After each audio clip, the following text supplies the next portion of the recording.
তো আজকে তোমাদের সাথে ক্লাসে আমার লাস্ট ব্যাচের একটা স্টুডেন্ট জয়েন হয়েছে। ওর নাম আফরিন আক্তার শিফা। ও সেকেন্ড টাইমার ছিল তোমাদের মতোই। এখন জাহাঙ্গীরনগর ইউনিভার্সিটিতে আইবিএ তে পড়তেছে। বাট ও শুধু আইবিএ তে না, ও হচ্ছে B unit, C unit, unit এবং আইবিএ সবগুলোতেই টপ পজিশনে ছিল।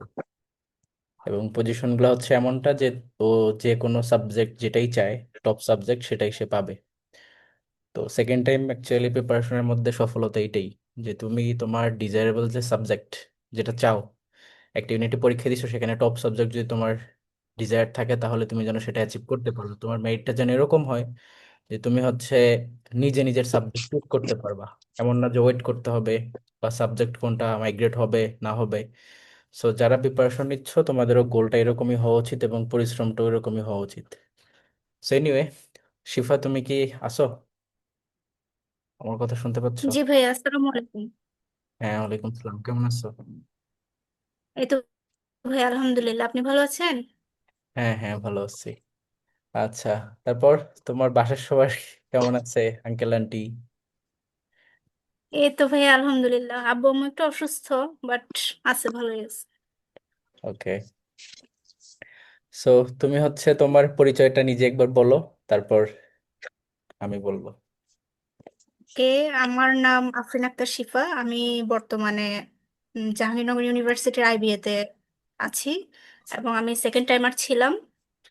উম, আর আমার স্কুল ছিল আইডিয়াল স্কুল অ্যান্ড কলেজ, কলেজও ছিল আইডিয়াল স্কুল অ্যান্ড কলেজ। ওকে। তারপর তোমার যদি জার্নিটা ওদেরকে ছোট করে বলো, যে কিভাবে ফার্স্ট টাইম থেকে সেকেন্ড টাইম, দেন জাহাঙ্গীরনগর, দেন আইভিএ, পুরোটাই বলো। আর তোমার ওকে। প্রথমে মেরিট গুলো একটু কাইন্ডলি বলবা, যে তুমি বি ইউনিটে মেরিট কত ছিল, সিতে কত, ইতে কত, বা আইভিএ তে কত, এটা একটু কাইন্ডলি বলো। জাহাঙ্গীরনগর ইউনিভার্সিটির বি ইউনিটে আমার মেরিট ছিল 17তম। সি ইউনিটে ছিল 31তম। তারপরে ই ইউনিটে ছিল প্রথম। আর আইবিএ তে ছিল 38, মানে 38তম। সি ইউনিটের লতে 22তম ছিলাম, এবং ইংলিশে 24তম ছিলাম। আচ্ছা। সো নর্মালি জাহাঙ্গীরনগর ইউনিভার্সিটিতে কিন্তু যারা চান্স পায় বা যারা ভর্তি হয় সবারই কিন্তু টপ মেরিট অ্যাচিভ করতে হয়। অর্থাৎ অলমোস্ট দেখা যায় যারা মানে জাহাঙ্গীরনগরে পড়ে তাদের সবাই বলা যায় টপার। আর যারা হচ্ছে এমনিতে জাহাঙ্গীরনগর ইউনিভার্সিটিতে টপ সাবজেক্ট পেতে চায় আর কি, তাদের র্যাঙ্কগুলা আলটিমেটলি বিলো 30 বা বিলো 20 হইতে হয়, সেটা যে ইউনিটই হোক না কেন। তখন গিয়ে দেখা যায় যে যেই সাবজেক্টটা সে চায় সেটাই সে পাবে। যেমন বি ইউনিটের মধ্যে টপ সাবজেক্ট ইকোনমিক্স, সি ইউনিটে টপ সাবজেক্ট ল হতে পারে বা অনেকের মতে হচ্ছে ইংলিশ। আবার ইউনিটে টপ সাবজেক্ট হচ্ছে ফিন্যান্স, এবং আইভিএ তে তো শুধু একটাই আইভিএ। সো এই হচ্ছে জাহাঙ্গীরনগরের মানে ইউনিট ভিত্তিক সাবজেক্ট। তো ও হচ্ছে এমন পজিশনই আছে, দেখো প্রত্যেকটা ইউনিটেই সে চাইলে যেই সাবজেক্ট চায় সে সেটাই পাবে আর কি, ওরকম একটা মেরিট। তারপর শিবা, তোমার ওভারঅল এক্সপিরিয়েন্সটা ওদের সাথে শেয়ার করো ছোট করে, নিজের মতো করে ওকে। বলো। প্রথমবারে, ফার্স্ট টাইমে, জি, ফার্স্ট টাইমে আমার যখন অ্যাডমিশনের টাইম ছিল, তখন 3 মাস আগে, মানে 3 মাস সময় থাকে মেইনলি অ্যাডমিশন প্রিপারেশনের জন্য। তো আমার সমস্যাটা ছিল হচ্ছে আমি ফার্স্ট টাইমে কোনো কোচিং এ ভর্তি হই নাই। দ্বিতীয়ত কিছু ভুল ছিল, যেমন আমি সায়েন্সের জন্য প্রিপারেশন নিছিলাম, মানে এই ইউনিটের জন্য প্রিপারেশন নিছিলাম, সাথে আইবি এর জন্য প্রিপারেশন নিছিলাম, এবং ইউনিট চেঞ্জের জন্য প্রিপারেশন নিছিলাম। মানে এক কথায় আমি সব দিকেই মানে যাওয়ার চেষ্টা করছি, সবগুলো প্রিপারেশন একসাথে নেওয়ার চেষ্টা করছি, যেটা আমার ভুল ছিল। আর দ্বিতীয়ত হচ্ছে আমার আমি কোনো কোচিং এ ভর্তি হই নাই ফার্স্ট টাইমে প্রিপারেশনের জন্য। মনে করছিলাম যে আমি নিজেই সব পারবো, নিজেই প্রিপারেশন নিতে পারবো, এমন ধারণা ছিল। আহ, কারণ স্কুল আর কলেজে সবসময় আমার রেজাল্ট ভালো হয়ে আসতো, তাই একটা ওভার কনফিডেন্স ছিল যে হ্যাঁ, আমি ভালো করব, বা কোথাও না কোথাও হয়ে যাবে আমার। তো এটা ভেবে আমি প্রিপারেশন নেওয়া শুরু করছি, কিন্তু ল্যাকিংস ছিল কিছু জায়গায়, হয়তো হয়তো না, আমি শিওর ল্যাকিংস ছিল। তো আর এক্সামের 1 মাস আগে আমি হঠাৎ অসুস্থ হয়ে পড়ি, আমার গলায় ইনফেকশন দেখা যায়। তো পরে আমার হঠাৎ করে অপারেশন করাতে হয়, সার্জারি করাতে হয় গলায়, টনসিলাইটিসের। তো যার কারণে টনসিলাইটিসের নর্মালি 7 দিনে রিকভার হয়ে যায়, কিন্তু আমার ব্লিডিং মানে দুই আচ্ছা, তিনবার আমি হওয়ার একটু কারণে আমার ইন্টারাপ্ট করি, তুমি কি রিকভার কাইন্ডলি ক্যামেরা করে এক ওপেন মাস করতে লাগছে। পারো, লাইক যে বলতেছে তাকে ক্যামেরা জি অন না ভাইয়া। থাকলে আনইজি লাগে। সো করো। ওকে। ওকে। তো আমার হচ্ছে টনসিলাইটিসের অপারেশনের কারণে 2-3 বার ব্লিডিং হওয়ার কারণে 1 মাস আমি বেডে ছিলাম। 1 মাস বেডে থাকার কারণে ওই টাইমটাতে আমি পড়ার টেবিলে বসতেও পারি নাই এবং কোনো ধরনের প্রিপারেশন নিতে পারি নাই। সব মিলায় খুবই হযবরল অবস্থা ছিল। এবং একই সাথে আহ বিইউপির পরীক্ষাটা আমাদের সবার আগে ছিল। আমি রিকভার হওয়ার 4 দিন পরে বিইউপি পরীক্ষা, মানে ফুললি রিকভার হওয়ার 4 দিন পরে বিইউপির পরীক্ষা ছিল, এফবিএস এর পরীক্ষা ছিল। তো বিইউপি এফবিএস এর পরীক্ষা আমি কোনো প্রিপারেশন ছাড়া, একদম কোনো আইডিয়া ছাড়াই আমি পরীক্ষাটা দিতে গেছিলাম। এবং পরীক্ষা দিয়ে এসে ওই দিন রাতেই আমি চট্টগ্রামের জন্য যাই, আমার মেজো বোনের বিয়ে ছিল। তো সব মিলায়ে মানে প্রিপারেশনের একটা যাচ্ছে তাই অবস্থা ছিল, আমি কিচ্ছু পড়তে পারি নাই। পরে বিয়ে টিয়ে সেরে এসে আমি ঢাকায় আসছি, আসার পরে ঢাকা ইউনিভার্সিটি পরীক্ষা হলো, এরপরে পরপর পরীক্ষা দিতে দিতে মানে তখন নিঃশ্বাস নেওয়ার সুযোগটাও ছিল না, প্রিপারেশন নাও তো দূরের কথা। আমি বারে বারে 11 থেকে 12টা জায়গায় পরীক্ষা দিছি, তো কোনোটাতেই আসে নাই। শেষ পর্যন্ত সবার লাস্টের এক্সাম ছিল আমার চিটাগং ইউনিভার্সিটির। তো চিটাগং ইউনিভার্সিটির পরীক্ষায় আমার মেরিট পজিশন ছিল, আমি ওয়েটিং এ ছিলাম, আমার মেরিট পজিশন ছিল 5K+। তো পরে অনেক ওয়েট করলাম, ভাবছিলাম চিটাগং ইউনিভার্সিটিতে একটা পাবো, পরে দেখলাম যে আর হয় নাই। এরপরে ন্যাশনালের জন্য পরীক্ষা দিলাম, ন্যাশনালে ইংলিশ সাবজেক্ট পাইছিলাম, কিন্তু আমার ন্যাশনালের দিকে মন যাচ্ছিল না, কারণ সবসময় আমার আব্বু আম্মুর আমার প্রতি একটা আলাদা এক্সপেকটেশন ছিল। তো আব্বু আম্মুর চিন্তা ছিল যে আমি কোনো একটা ভালো পাবলিকে ভালো একটা সাবজেক্টে পড়াশোনা করব, আমার নিজেরও ওরকম একটা প্যাশন ছিল। তো ন্যাশনালের দিকে আমার আসলে মন টানতেছিল না, সব মিলাই আমি আর ন্যাশনালে ভর্তি হই না, ন্যাশনালের ডেট পার হয়ে গেছে। আব্বু আম্মু অনেক বকাঝকা করছে যে ডেট পার হয়ে গেছে বলো নাই। পরে আমি ইচ্ছা করেই বলি নাই, ভাবলাম যে আমি ন্যাশনালে পড়বো না, সেকেন্ড টাইমের প্রিপারেশন নেওয়ার সিদ্ধান্ত নিলাম। এরপরে আমি রিফাত ভাইয়ের কাছে ভর্তি হয়েছি। ভর্তি হয়ে অক্টোবর থেকে আমাদের মেইনলি ক্লাসটা শুরু হয়েছিল, ভাইয়ার ক্লাস ক্লাস নেওয়া শুরু হয়েছিল। আমি টানা 6-7 মাস পুরো ডিপ্রেশনে ছিলাম, কোনো ধরনের পড়াশোনা করি নাই, কোনো আইডিয়া ছিল না কি করব না করব। পরে অক্টোবর থেকে, যেই দিন থেকে ভাইয়ার ক্লাস শুরু হয়েছে সেদিন থেকে আমার মেইনলি প্রিপারেশন শুরু হয়েছে। আচ্ছা, আমাকে খুঁজে পাইলা কিভাবে? ভাইয়া আমি ওই যে গত বছর যখন চিটাগাং ইউনিভার্সিটি পরীক্ষার প্রিপারেশন নিচ্ছিলাম, আমাদের লাস্ট এক্সাম ছিল চিটাগাং ইউনিভার্সিটির এক্সামটা ফার্স্ট টাইমে। হ্যাঁ। তো আমি তখন ওই যে মোবাইলে স্ক্রোল করতে করতে মেইনলি আপনার ভিডিও পাইছিলাম একটা। তো তখন আসলে আপনার ভিডিও দেখে মানে ইন্সপায়ার্ড হয়েছিলাম অনেক, ভাবছিলাম যে ভর্তি হব। মানে তখন আসলে আর ভর্তি হওয়ার সময়টা ছিল না, 2-3 দিন পরেই চিটাগাং ইউনিভার্সিটি ছিল।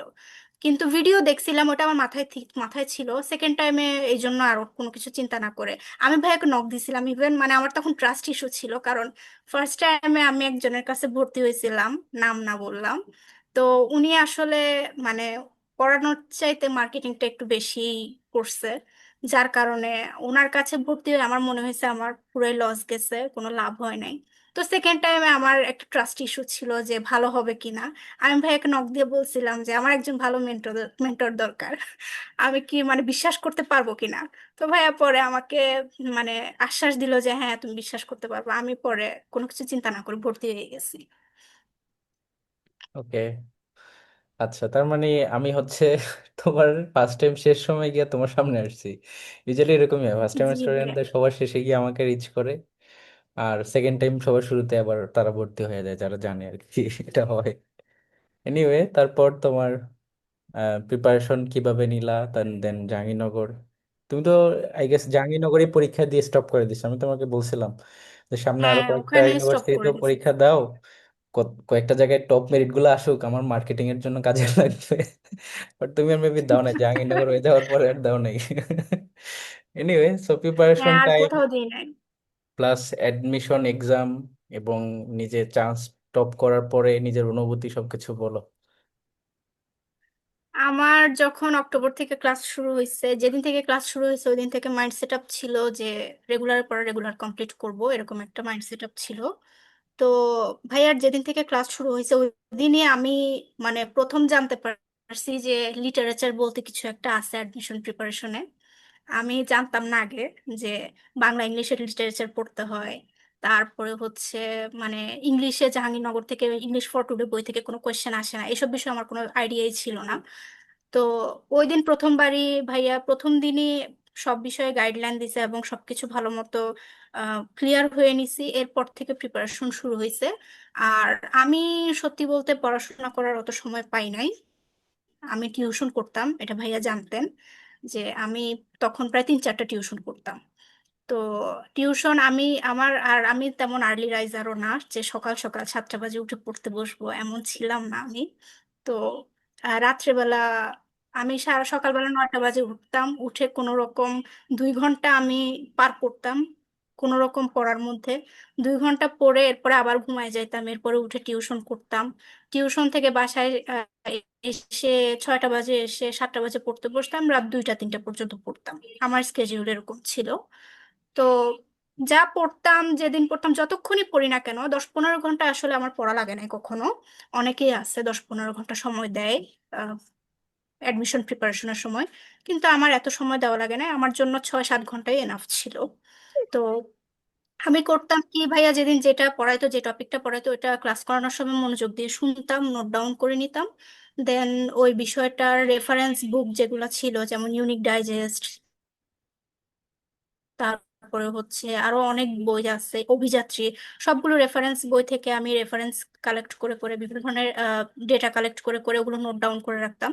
এরপরে ওগুলো মানে মুখস্থ করে ফেলতাম বা পড়তাম, বারবার পড়তাম। আর আমার মুখস্থ বিদ্যা অত ভালো না, আমি মনে রাখতে পারি না কোনো কিছু।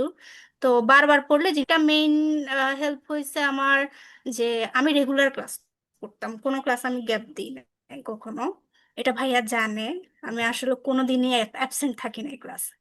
তো আসলে ওই তখন হয়তো কি যে মানে ভাইয়া যেগুলো বলতো ওগুলো যখন মনোযোগ দিয়ে শুনতাম প্রথমবার, তখন মাথার মধ্যে সেট হয়ে থাকতো যে ভাইয়া এটা এটা বলছে। এরপর যখন আবার ওটা 2-3বার পড়তাম, তখন ওইটা আমার কাছে আরো বেশি ক্লিয়ার হয়ে যেত। এটা আমার কাছে অনেক হেল্প হয়েছে লাইভ ক্লাসে থাকাটা। আর রেকর্ডেড ক্লাস আসলে করা হয় না। লাইভ ক্লাসে অ্যাটেন্ড না থাকলে রেকর্ডেড ক্লাসটা তখন করতে আলসেমি ধরে যায়, বা অনেক সময় হয় যে সময়ের স্বল্পতার কারণে 2x মোডে দিয়ে অনেকেই ক্লাস করে, সেটা আসলে তেমন একটা ইফেক্টিভ হয় না। এই জন্য লাইভ ক্লাসে থাকাটা ইম্পর্টেন্ট আমি মনে করি। তো আমি লাইভ ক্লাসে থাকতাম রেগুলার, তারপরে যা পড়াইতো ওগুলো নোট ডাউন করে পড়তাম। আর আমার জিকে তে অনেক উইকনেস ছিল। আমি ভাইয়াকে জিকে নিয়ে অনেক প্যারা দিছি যে জিকে মুখস্থ হয় না, এটা নিয়ে অনেক প্যারা দিছি। তো ভাইয়া গাইডলাইন দিছে। জিকে আমার শেষ সময় পর্যন্ত অনেকটা উইকনেস ছিল, তারপরও ওই যে মান্না দে বিসিএস এর যে বইটা ছিল, ওইটার পিডিএফ ছিল, ওটা আমি বাজারে অনেক খুঁজছি, কোথাও পাই নাই। পরে আমি ওইটা ওই আমার চোখের সমস্যার কারণে আমি ল্যাপটপে বেশি স্ক্রিন টাইম দিতে পারতাম না।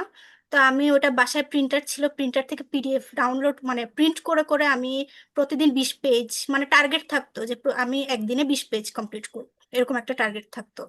তো 20 পেজ করে করে আমি ওই বইটা মনে হয় 1.5 মাসে শেষ করছি। 1.5 মাসে শেষ করছি, ওইটা আমার জন্য অনেক হেল্পফুল ছিল। ওইখানে ইনফরমেশন গুলো অনেক মানে ক্লিয়ারলি খুব সুন্দরভাবে বোঝানো ছিল। তো এটা আমার জন্য হেল্পফুল ছিল। পাশাপাশি মিহির জিকে পড়তাম। তারপরে হচ্ছে স্পটলাইট ব্যাংকেটটা পড়তাম ইংলিশ ভার্সন জিকের জন্য। এভাবে আস্তে আস্তে জিকেতে কিছুটা দুর্বলতা মানে কমে আসছে। আর ম্যাথের বেসিক আমার আগে থেকেই ভালো ছিল, ম্যাথ ইংলিশের বেসিক। আর যেগুলা ভালো ছিল না ওগুলো ক্লাসেই ক্লিয়ার হয়ে যায়, তো কোনো সমস্যা থাকলে ভাইয়াকে নক করতাম, ভাইয়া হেল্প করতো। এভাবে এভাবে কমপ্লিট হয়ে গেছে। আপু, এরপরে ইংলিশ ইংলিশ ভার্সন জিকে কি বলেন নামটা? ইংলিশ ভার্সনের Spotlight। জন্য স্পটলাইট ব্যাংক জিকে স্পেশালটা পড়ছি।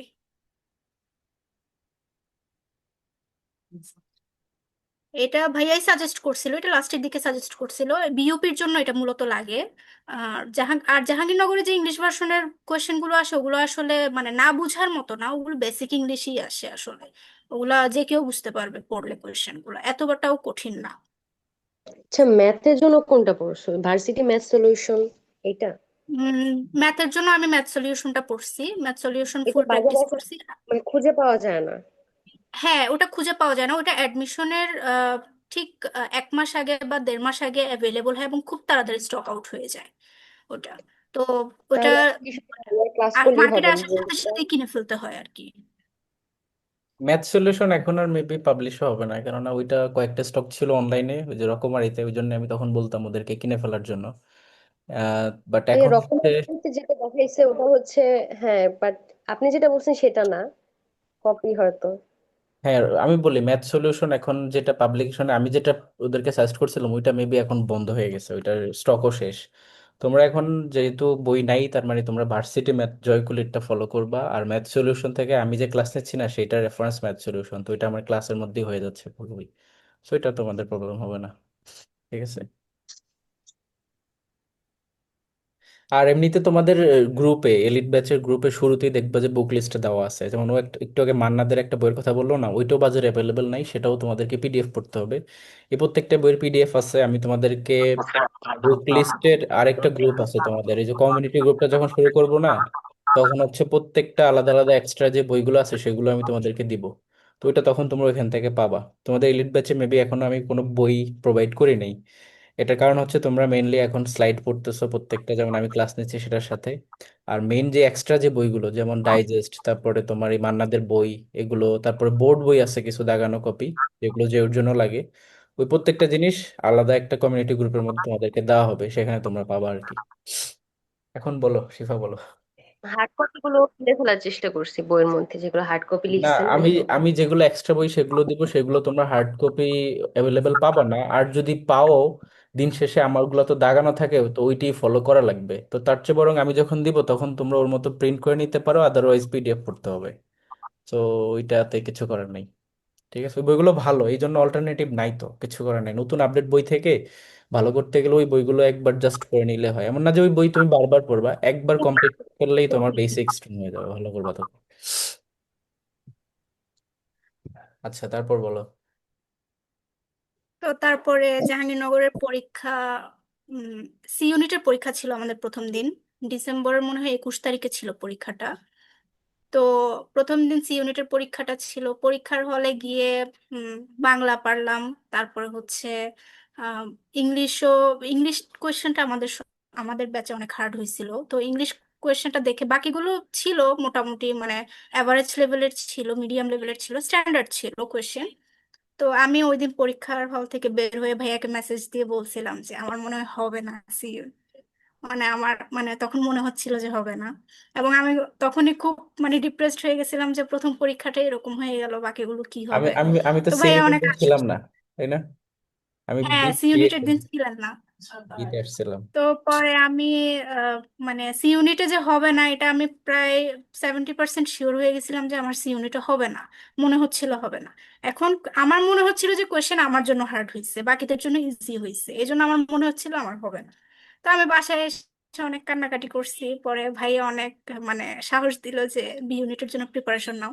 ওই দিন, এর পরের দিন বি বি ইউনিট আর ই ইউনিট দুইটার একসাথে পরীক্ষা ছিল। সকালে ছিল বি ইউনিটের পরীক্ষা, ই ইউনিটের ছিল বিকালে। তো আমি ওই দিন রাতে আর মানে সি ইউনিটের পরীক্ষা দিয়ে আর আমার এনার্জি ছিল না যে আমি একটু প্রিপারেশন নিব। আমি ওই দিন রাতে 9টা বাজে ঘুমাই গেছি কোনো কিছু না পড়ে।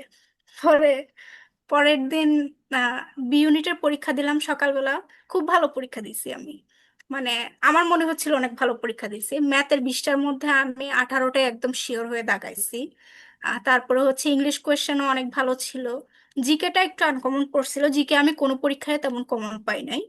তো তারপরও মানে অন্যান্য সাবজেক্টগুলো সব ভালো হয়েছিল বি ইউনিটে। তো বের হয়ে আমি, আব্বু ছিল আমার হলের সামনে, আব্বু জিজ্ঞেস করতেছে পরীক্ষা কেমন হয়েছে। আমি আব্বুকে বের হয়ে খুব হাসি মুখে বলতেছে আব্বু হয়ে যাবে। পরে মানে একটা কনফিডেন্স আসছিল তখন যে হয়ে যাবে। পরে আব্বু বলল যে তাহলে তো ভালোই। এরপরে ভাইয়ার সাথে যোগাযোগ হইলো, ভাইয়া ভোলা টেন্টে ছিল, ভাইয়ার সাথে দেখা করতে গেছি। ওখানে গিয়ে দেখলাম যে মানে আমি যাদের সাথে পড়ছি আমাদের ব্যাচের, এলিট ব্যাচের সব, এফআরবি ব্যাচের আরো 2-3 জন মেয়ে ছিল, কয়েকজন ছেলে ছিল। এবং ওরা বলতেছিল যে ওদেরও নাকি ভালো হয়েছে। এবং আমি পরীক্ষার সময় দাগায় আসছি মনে হয় 64টা, 80টার মধ্যে। ওদের কাছ থেকে শুনতেছি ওরা নাকি 75-76টা দাগাইছে। এটা শুনে আমি আরো ডিপ্রেশনে চলে গেছি তখন যে আমার পরীক্ষা খারাপ হইলো নাকি ভালো হইলো এটাই আমি তখন বুঝতে পারতেছিলাম না। যে ওরা তো 75-76টা দাগাইছে, আমি তো এতগুলো দাগাই নাই, তাহলে আমার কি অবস্থা হবে। তখন আমি আবার মানে টেনশনে পড়ে গেছি। পরে ভাইয়াও বলতেছিল যে সবারই যদি ভালো হয় তাহলে খারাপ হয়েছে কার, এটা মানে চিন্তা ছিল। পরে বিকালবেলা ই ইউনিটের পরীক্ষা দিছি, ই ইউনিটের পরীক্ষা আমার আরো ভালো হয়েছে। ই ইউনিটের পরীক্ষায় আমি 66টা দাগাইছি, এবং ই ইউনিটের পরীক্ষায় আমি যা যা দাগাইছি ওখানে আমার মনে হচ্ছিল আমার সবই 66টা না, ই ইউনিটের পরীক্ষায় আমি 69টা দাগাইছিলাম। তো আমার একটা কনফিডেন্স ছিল যে ই ইউনিটেও হয়ে যাবে, এবং বের হয়ে আমি আম্মুকে বলছি যে ই ইউনিটেও হয়ে যাবে। পরে বাসায় আসলাম, 2 দিন পরে রেজাল্ট দিছে, খুব টেনশনে ছিলাম এই 2 দিন। তো বি ইউনিটের রেজাল্ট সবার আগে পাইছি, পরে দেখলাম যে বি ইউনিটের 17তম হয়েছি। আব্বু আম্মু শুনলো, সবাই অনেক খুশি হয়েছে। এরপরে ই ইউনিটের যখন দেখছি, ইউনিটেরটা দেখে আমি খুব অবাক হয়ে গেছি, কারণ আমি কখনো এক্সপেক্ট করি নাই যে আমি পুরো একটা শিফট ফার্স্ট হয়ে যাব। এটা আমি কখনো এক্সপেক্ট করি নাই। অ্যাজ এ সেকেন্ড টাইমার আমার মধ্যে অনেক মানে কনফিডেন্সের অভাব ছিল। তো কখনো ভাবি নাই যে আমি ফার্স্ট হয়ে যাব। আমার ইউনিটে মার্কস ছিল 66, টোটাল মার্কস ছিল 80-র মধ্যে 66 মার্কস ছিল। তো এরপরে সি ইউনিটের রেজাল্ট পাইছে, সি ইউনিটে যে হয়ে গেছে এটা দেখে আমি আরো অবাক হয়ে গেছি, কারণ সি ইউনিটের পরীক্ষা তো আমার খারাপ হয়েছে। তো পরে আইবি এর পরীক্ষা ছিল 1 সপ্তাহ পরে। এখন আমি যেহেতু 3টা ইউনিটে চান্স পেয়ে গেছি, স্বাভাবিকভাবে আমার মধ্যে একটা আলসেমি চলে আসছে, আমি আর কোথাও পরীক্ষা দিব না। তো আমার মেজো বোন আর আমার দুলাভাই আবার আইবি এর প্রতি অনেক মানে আগ্রহ ওদের। আমার মেজো বোনের তখন থেকে, আমি যখন থেকে স্কুলে পড়ি, ও যখন চট্টগ্রাম ইউনিভার্সিটিতে পড়াশোনা করা শুরু করছে, তখন থেকে ওর একটা ইচ্ছা ছিল যে ছোট বোন আইবিএ তে পড়বে। আমি তো পড়তে পারি নাই, কারণ আমি আইবিএ ব্যাপারে কিছু জানতাম না। তো তখন থেকে ও আমাকে আগ্রহ দিত যে তুমি আইবি এর জন্য প্রিপারেশন নিবা। ফার্স্ট টাইমে তো ঢাকা ইউনিভার্সিটির আইবি তে হয় না, ওটা অনেক টাফ ছিল, আমার প্রিপারেশনে ছিল না। তো সেকেন্ড টাইমে আমার বোন আর দুলা ভাইয়ের একটা মানে ইচ্ছা ছিল যে তুমি আইবি এর পরীক্ষা দাও। এখন আমার তো কোনোভাবে পড়ার দিকে মন নাই, আমি পড়তে বসতে ইচ্ছা করতেছে না আমার। তারপরও ভাইয়ার কাছে জিজ্ঞেস করলাম যে ভাই আইবি এর জন্য কি কি পড়বো। পরে ভাইয়া বলছে সাইফোর্স ম্যাথটা প্র্যাকটিস করতে। তো আরো কি কি জানি কি কি বই পড়তে বলছিল, প্র্যাকটিস করতে বলছিল। আমি ইংলিশের জন্য অন্য কিছু ধরি না, শুধু সাইফোর্স ম্যাথটা এই 7 দিন টুকটাক প্র্যাকটিস করছি। ম্যাথের বেসিক ভালো ছিল। 7 দিন পরে আইবি এর পরীক্ষা দিতে গেছি। আইবি এর পরীক্ষা না, আমি আসলে মেইনলি ঘুরতে গেছিলাম জাহাঙ্গীরনগরে। আমার আসলে পরীক্ষা এত সিরিয়াসলি দেওয়ার কোনো ইন্টেনশন ছিল না। তো যাই হোক, পরীক্ষার হলে গিয়ে তাও সিরিয়াস ভাবে পরীক্ষাটা দিছি, যাতে বের হয়ে বলতে পারি যে না, সিরিয়াস ছিলাম। পরে সিরিয়াসলি পরীক্ষাটা দিলাম, ম্যাথ 40টা আসে আর বিয়েতে। 40টার মধ্যে আমি গুনে দেখারও টাইম পাই নাই, লাস্ট মোমেন্ট পর্যন্ত আমি অনেক চেষ্টা করে গেছি যে ভালোভাবে পরীক্ষাটা যাতে দিই। জিকে তেমন একটা কমন পড়ে নাই, ম্যাথ মোটামুটি দাগাইছি ভালোই, ইংলিশও কয়েকটা দাগাইছি। বাংলা 5টা ছিল, বাংলা মনে হয় 3টা দাগাইছি, এরকম ছিল। পরে আইবি এর রেজাল্ট 2 দিন পরে পাইছি, 2 দিন পরে দেখি কি আইবি এতেও হয়ে গেছে। তো এটাই জার্নি, ভালো মানে ভালো জার্নি ছিল, লিস্ট অনেক কষ্টের পরে। ওকে। আপু, তুমি তিনটা তিনটা ইউনিটের নিছো, ওগুলো কিভাবে বুঝাইছো? জাহাঙ্গীরনগরের সবগুলো ইউনিটের প্রিপারেশনই মোটামুটি কাছাকাছি সেমই। জাহাঙ্গীরনগরের খুব ভাস্ট প্রিপারেশন নিতে হয়, আসলে অনেক কিছু পড়তে হয়। তুমি যদি জেইউর জন্য প্রিপারেশন নাও তাহলে বাকি ইউনিভার্সিটিগুলো তোমার 80% কভার হয়ে যাবে। আর জেইউর সবগুলো ইউনিটের জন্যই তোমার ম্যাথ, ইংলিশ, জিকে এগুলো পড়া লাগেই। তো আমি কোনো কিছু বাদ রাখি নাই আসলে, মানে এই ইউনিটের জন্য আলাদাভাবে এটা পড়তে হবে এরকম কোনো কিছু মাইন্ডসেট করি নাই। যেটা সামনে পাইছি বা যেটা ভাইয়ের কাছ থেকে আমি সাজেশন পাইছি যে এটা পড়তে হবে, আমি সেটাই পড়ছি। যেমন স্পটলাইটের যে বইটা, ওইটা জাহাঙ্গীরনগরের জন্য লাগতো না, ওটা বিইউপির জন্য লাগতো, আমি তারপরেও ওইটা বাদ দিই নাই। ওইটা আমি অ্যাডমিশনের 10 দিন আগে গিয়ে কিনে নিয়ে আসছি। কিনে নিয়ে এসে আমি অর্ধেক কমপ্লিট করছিলাম ওইটা। আচ্ছা শোনো, আচ্ছা, তোমাদের কিভাবে কম? তোমাদেরকে একটা কথা বলি, তোমাদের বুক লিস্টের ব্যাপারে। যে বুক লিস্ট গুলো দেওয়া আছে এলিট ব্যাচের গ্রুপে, ওগুলো বেস্ট বই। আমি ওই যে ওদেরকে ও যে বইগুলোর কথা বলছে না, ওগুলোই তোমার ওইখানে বলা। তো তোমরা ওগুলো আপাতত যারা কিনে ফেলছো তারা তো কিনে ফেলছো, আর যারা কিনো নাই তারা একটু সময় নিয়ে কিনো, কেননা নতুন আপডেট বইটা বের হবে প্রত্যেকটা বইয়েরই।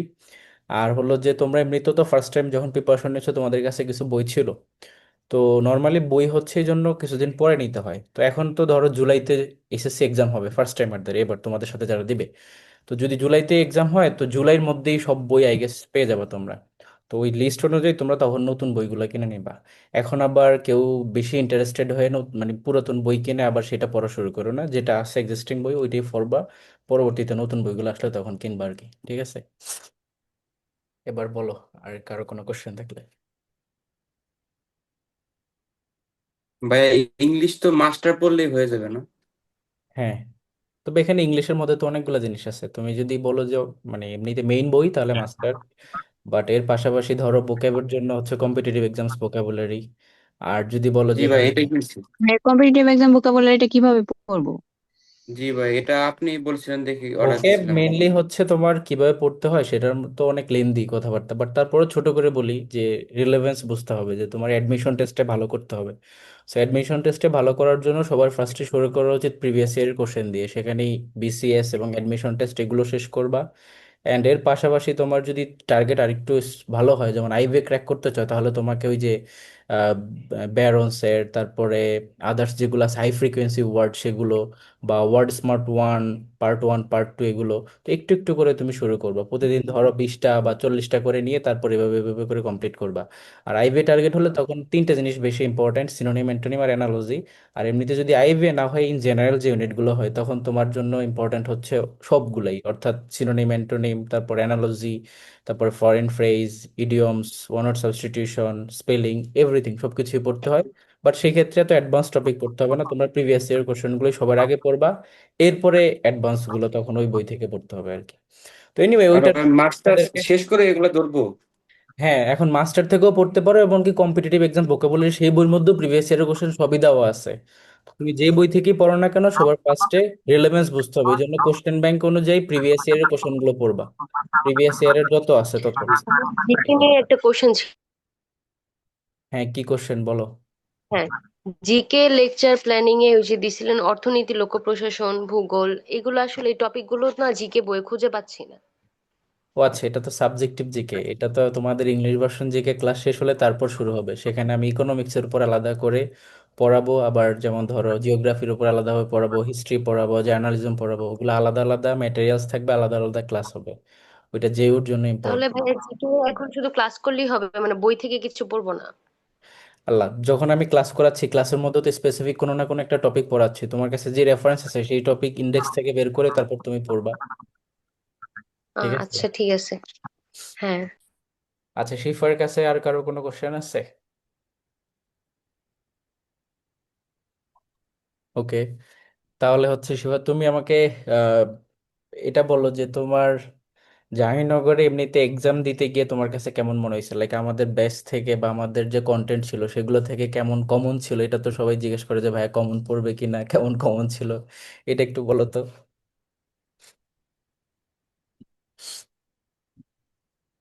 ভাইয়া বলো। কমনের বিষয়টা বলবো যে যেমন লিটারেচার থেকে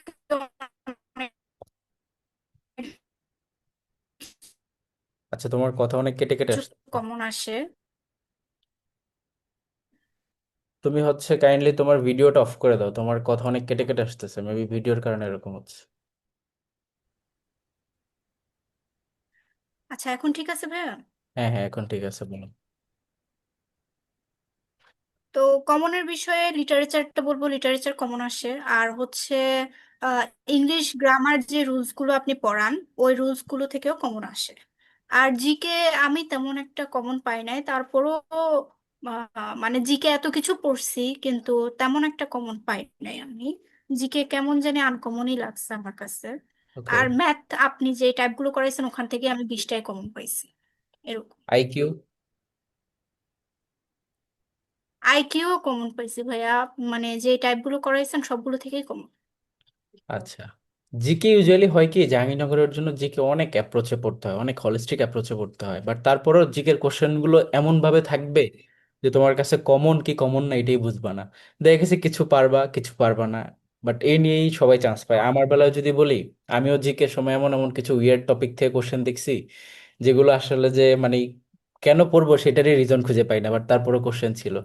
আবার কিছু ছিল যে পারছি, কিছু ছিল যে স্কিপ করছি। তো জিকে অ্যাকচুয়ালি জাহাঙ্গীরনগরের জন্য অনেক অনেক জায়গা থেকে পড়তে হয়, এবং কি তখন গিয়ে আর কি কনফিডেন্সটা আসে। তবে এখানে ইউনিট ওয়াইজ ভ্যারি ভাইয়া করে। সি ইউনিটে জিকে কোনো প্রচুর টেকনিক? কমন থাকে, বাট বি ইউনিটে আবার কমন কম থাকে। এটা একটা বিষয়, কারণ সি ইউনিটে অনেক বেশি জিকে, তো 40 মার্ক, আগে 50 মার্ক ছিল, তো সেখানে আবার কমন বেশি থাকে। বাট বি ইউনিটের ক্ষেত্রে কমন কমই থাকে, কারণ ওইখানে একটু অন্যরকম কোশ্চেন থাকে এরকম। বাট তারপরে যারা ভালো করে তারা ধরো পারে, ওই আনকমন থাকলেও কোশ্চেন পারা যায়, অ্যাকচুয়ালি প্রবলেম সলভিং অ্যাবিলিটি থেকে অনেক অনেক কিছু পেরে যায়। এনিওয়ে, আরেকটা জিনিস আমার জানার ইচ্ছা। হ্যাঁ ভাইয়া, আমি মনে করি ম্যাথ আর ইংলিশে যদি কেউ ভালো করতে পারে তাহলে চান্স পাওয়াটা অনেকটা ইজি হয়ে যায়, আমার এটাই মনে হয়েছে। আমার বেলা তো সেম হয়েছে, আমি যখন বি ইউনিটে পরীক্ষা ম্যাথ দিছি ইংলিশের আমার কাছে, বেসিকটা এই জন্য ভালো। হ্যাঁ। আমিও ধরো তোমার মতো পরীক্ষার হল থেকে বের হয়ে ফ্রেন্ডরা জিজ্ঞেস করছিল যে পরীক্ষা কেমন হয়েছে, বললাম যে বি ইউনিটে টপ করব, এটা শিওর। তো এটার মেইন কনফিডেন্সের জায়গা ছিল ম্যাথ। আমি ম্যাথে, আমাদের সময় 15টা ছিল, তোমাদের সময় এখন 20টা, আমি 15টাই কারেক্ট করছি, ঠিক আছে, আমার একটু মানে এই ম্যাথে আমার আটকাইতে হয় না। তো এই কনফিডেন্সটা দরকার আছে যারা জাহাঙ্গীরনগরে বি ইউনিট টার্গেট বা ইউনিট বা আইভিতে, তাদের ম্যাথসে ভালো হইতে হবে ফার্স্ট অফ অল, এবং কি এখান থেকে তারা অনেক বড় একটা প্লাস পয়েন্ট পাবে। আর আদার সাবজেক্টও যেমন অনেকে এটা ভাবে যে যারা ভালো করে তারা মানে কোনো একটা সাবজেক্ট বাদেই ভালো করে, অ্যাকচুয়ালি না, তোমাকে সবগুলো সাবজেক্টেই ভালো হইতে হবে। যেমন শিফা বলছে কি ও জিকেতে মোটামুটি দাগাইছে, বাট অ্যাকচুয়ালি মোটামুটি কোনো কিছু না, ও সবগুলোতেই ভালো ছিল, আদারওয়াইজ ওর টপ মেরিট তো আসতো না। তো দিন শেষে দেখা যায় যে কোনো একটা সাবজেক্টে কনফিডেন্স এতটাই বেশি যে সেখানে সবগুলা হয়, বা দুই একটা হয়তো মিস যায়।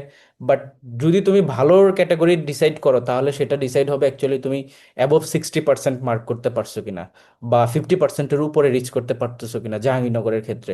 তো যারা 60% রিচ করে ফেলে দে আর দ্য টপার। তো ওই হিসাবে তোমাকে প্রিপারেশনটা ওইভাবে নিতে হবে। আর এত কিছু পড়ার পরে দিন শেষে দেখা যায় যে কনফিডেন্স চলে আসে যে না, পারবো, ঠিক আছে, কারণ আমাদের ব্যাচে বা তোমাদেরকে দিয়ে আমি ওই জিনিসগুলো করে নিব টুডে অর টুডে জিপিএ আজকে। যদি কম থাকে তাহলে কি খুব ভালো এক্সাম দিয়েও টপ সাবজেক্ট পাওয়া যায়? কোনো সাবজেক্টে যদি খুবই কম মার্ক থাকে না, ধরো তুমি 50%-এর নিচে, অর্থাৎ 40% বা তারও নিচে চলে আসছো, তাহলে তুমি জাহাঙ্গীরনগরে চান্সই পাবো না। কোনো সাবজেক্টই তুমি 40%-এর নিচে নামতে পারবে না, অর্থাৎ প্রিপারেশন তোমাকে টপ মানে নচই রাখতে জিপিএ হবে। এসএসসি সেটা যে যে থ্রি কোনো ওইটা। সাবজেক্ট হোক না কেন, এনিথিং, সেটা শুধুমাত্র যদি অনেকে আসে না যে ভাইয়া আইকিউ তো মাত্র 5-6টা আসে, আমি আইকিউ বাদ দিয়ে কি চান্স পাবো, আইকিউ বাদ দিলে তুমি জাহাঙ্গীরনগরে চান্সই পাবো না শিওর। তোমাকে এটা মাথায় রাখতে হবে যে জাহাঙ্গীরনগর অনেক মানে স্ট্র্যাটেজিক, এবং কি এখানে কম্পিটিশন অনেক বেশি। ধরো এমন আছে যে অন্যান্য সব জায়গাতেই সবার পজিশনটা সেম হয়ে গেল, বাট কেউ হয়তো আইকিউ 5টার ভিতরে 5টা পারছে, কেউ হয়তো আইকিউ 2টা পারছে, ওই যে একটা কম্পারেটিভ অ্যাডভান্টেজ, ওইখানে ও আগে যাবে। তো এই জাহাঙ্গীরনগর হচ্ছে এই ধরনের আর কি ইয়ে হয়। আর তুমি দিন শেষে দেখো, ও ধরো ফার্স্ট হয়েছে একটা ইউনিটে, বাট ওদের ওই শিফটে যারা ফার্স্ট কি, যারা ধরো 50 পজিশন, 50-60 এর মধ্যে আছে, ধরো অ্যাবভ 50, তারা কিন্তু জাহাঙ্গীরনগরে অনেকে আছে চান্স পায় নাই। তার মানে জাহাঙ্গীরনগর চান্স পেতে গেলে 1 থেকে 50-এর মধ্যে থাকতে হয়। তো যারা ধরো 51তম যে হয়েছে, সে কি ভালো স্টুডেন্ট না, সে কি ভালো পরীক্ষা দেয় নাই? পরীক্ষাতে তো ভালো দিছে, সে মেরিটও আছে, কিন্তু সাবজেক্ট তো পেতে হবে। এখানে তোমার এমনিতেই সিট কম, তার উপর আবার শিফট ওয়াইজ পরীক্ষা হয়, তার মানে সিট আবার আলাদা করে ডিভাইড হয়ে যায়। তো দিন শেষে প্রিপারেশন তোমাকে ওই লেভেলে রাখতে হবে, এটা হচ্ছে বিষয়। এনিওয়ে, আমাদের হাতে সময় কম, 4 মিনিট আছে আর। তো হচ্ছে তুমি শিফা ওদের উদ্দেশ্যে, ওদের তো কোশ্চেন অ্যান্সার দিছো, তুমি ওদের উদ্দেশ্যে কিছু নিজের মতো করে বলো যে ওরা কি করবে প্রিপারেশনের জন্য, দেন শেষ করবো। ওকে, আমি বলবো কনসিস্টেন্সি ধরে রাখতে। আমি আজকে যদি তুমি যদি আজকে 5 ঘন্টা পড়ো, আগামী দিন তুমি 1 ঘন্টাও পড়লা না বা পড়ার পিছনে সময় দিলা না, আজকে 10 ঘন্টা পরে কালকে মনে করলা যে আমি আজকে পড়বো না, তাইলে ওটা তোমার জন্য ভুল হবে। কারণ কনসিস্টেন্সি অনেক বড় একটা বিষয়, তুমি যদি পড়াশোনার ধারাটা ঠিক রাখো তাহলে ভালো করাটা যে কোনো ভাবে পসিবল। আর কনফিডেন্স থাকা লাগবে যে আমি পারবো, এই কনফিডেন্সটা থাকা লাগবে। আর ভাইয়া যা যা করায় ক্লাসে ওগুলো একটু মনোযোগ দিয়ে শুনো, রেগুলার লাইভ ক্লাস অ্যাটেন্ড করো, রেকর্ডেড ক্লাস করার চাইতে লাইভ ক্লাস করাটাই সবচেয়ে বেশি হেল্পফুল আমি মনে করি। কারণ ভাইয়া যা যা বলবো ওগুলো যদি তুমি মনোযোগ দিয়ে লাইভ ক্লাস টাইমে শুনো, এবং তোমার প্রশ্নগুলো তোমার মনে কোনো প্রশ্ন থাকলে ওগুলো তুমি ইনস্ট্যান্ট ভাইয়াকে জিজ্ঞেস করতে পারতেছো, তুমি ক্লিয়ার হইতে পারতেছো, তো সবকিছু তোমার মাথায় তখনই সেট হয়ে যাবে। এবং তুমি যখন সেকেন্ড থার্ড টাইম রিভিশন করবা তখন ওটা মানে তুমি আর ওই জিনিসটা আর কখনো ভুলবা না। আর নোট ডাউন, সবকিছু নোট করার প্রয়োজন নাই, যতটুকু তুমি পারো নোট করো, কিন্তু ক্লাসটা মনোযোগ দিয়ে শোনো। আমি প্রথম দিকে খালি নোট করার দিকে মনোযোগ দিতাম, তখন দেখতাম যে ভাইয়ার কিছু কথা আমার কানে ঢুকছে, কিছু কথা ঢুকে নাই, এরকম হইতো। তো পরে দিয়ে আমি লাস্টে দিয়ে যেমন জিকেটা আমি নোট করা অফ করে দিছি, কারণ জিকে নোট করতে গেলে লাইভ ক্লাসে অ্যাটেন্ড করাটা, মানে লাইভ ক্লাসের কথাগুলো আসলে মাথায় ঢুকে না। তো আমি প্রথমে মনোযোগ দিয়ে শুনতাম সবকিছু, এরপরে ক্লাসটা শেষ করে রাত্রেবেলা ইম্পর্টেন্ট পার্টগুলো লিখে লিখে পড়তাম। এরকম করতে পারো তোমরা। আর ভাইয়া যেসব বই রেফার করে, যেসব বই পড়তে বলো, ওই বইগুলো তোমরা কিনে পড়ার চেষ্টা করো, বাজারে না পেলেও পিডিএফটা পড়ার চেষ্টা করো। আর ভাইয়া কিছু শিট দেয়, যেমন ইংলিশ আইকিউ এগুলোর জন্য শিট দেয়, তারপরে সাবজেক্টিভ জিকে এর কিছু পিডিএফ দেয়, ওগুলো আমি প্রিন্ট করে করে পড়তাম, তোমরাও সেটা করতে পারো। আর ম্যাথ ইংলিশের দিকে বেশি জোর দাও। জিকের জন্য তোমার মিহির জিকে, তারপরে আহ, মান্নাদের বইটা পড়তে পারো। তারপরে এই অ্যাডমিশনের 1 মাস আগে মিহির জিকে ফাইনাল সাজেশন বের হয় একটা, ওইটা পড়তে আপডেটেড থাকো। যেগুলো কারেন্ট অ্যাফেয়ার্স গুলোর প্রতি আপডেটেড থাকো, যে প্রতিদিন কি হচ্ছে না হচ্ছে এসব বিষয়ে আপডেটেড থাকো। আশা করি ভালো করবা, ইনশাল্লাহ। আচ্ছা, সো আই গেস তোমরা ওর কথাগুলো বুঝতে পারছো, আর এটা ফলো করবা, ঠিক আছে? এই বিষয়গুলো যদি তুমি মেনটেন করো এখন থেকে, তুমিও ফার্স্ট হতে পারবা, ঠিক আছে? আর জাহাঙ্গীরনগরে চান্স পাওয়া অতটাও কঠিন না, হ্যাঁ একটু কঠিন, বা অতটাও কঠিন না, যাদের প্রিপারেশন ভালো তারা ইজিলি ভালো করবে, ঠিক আছে? আর এখানে তুমি জাহাঙ্গীরনগরে চান্স পেতে পারলে তুমি সবাই টপার, কারণ সবাই টপ পজিশন অ্যাটেন্ড করেই চান্সটা পায়। তো ওর কথাগুলো ফলো করবা এখন থেকে। আরেকটা বিষয় ও বললো যে লাইভ ক্লাস করার, so be careful, live class কিন্তু করতে হবে, আদারওয়াইজ তোমাদের এই কনসেন্ট্রেশন থাকবে না। আর দিন শেষে দেখবা যে একটা অ্যাক্টিভ মেথডে পড়াশোনা এটা দরকার আছে। সো ঠিক আছে শিফা, তুমি সময় দিচ্ছ এই জন্য তোমাকেও থ্যাঙ্কস। ভালো থাইকো, আর ক্যাম্পাসে গেলে দেখা হবে ইনশাল্লাহ। ঠিক আছে। ইনশাল্লাহ ভাইয়া। আসসালামু আলাইকুম। ওয়ালাইকুম আসসালাম।